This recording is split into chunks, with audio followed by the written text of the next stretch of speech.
À la Chambre de commerce, loin de connaître son épilogue, des centaines d'agents qui risquent de se retrouver au chômage ont fait face à la presse et sollicitent un arbitrage de l'État afin de sauver le chaos.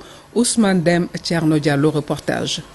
C'est une situation inédite qui est en train de se passer au port de Kaolack dont la gestion est assurée par la Chambre de commerce durant des décennies. Le bureau constate à ce jour l'absence de notification officielle, formelle et de passation régulière de services, l'absence d'état des lieux partagés, l'absence de cadre formel de coordination entre la Chambre et le port autonome de Dakar, des rencontres avec certains armateurs et exploitants sans concertation préalable avec la Chambre alors que les obligations contractuelles et financières demeurent non exécutées. Depuis l'avènement du président Serigne Mboup en 2010, la Chambre de commerce ne cesse de multiplier des efforts pour la redynamisation du port de Kaolack. Le bureau décide premièrement la suspension de toute initiative engageant structurellement l'avenir du port de Kaolack jusqu'à la tenue d'une concertation formelle entre la Chambre, le port autonome de Dakar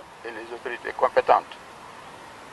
La mise en place d'une commission de travail conjointe chargée de définir, premièrement, une feuille de route stratégique, un cadre de gouvernance clarifié, un plan d'action prioritaire pour la relance durable des activités portuaires. Pour ne pas assister à l'arrêt du service public et au renvoi des centaines d'agents au chômage, le bureau de la Chambre de commerce, lors d'une session extraordinaire, a interpellé l'État. En appel à un arbitrage équilibré des plus hautes autorités afin de garantir la continuité du service public économique.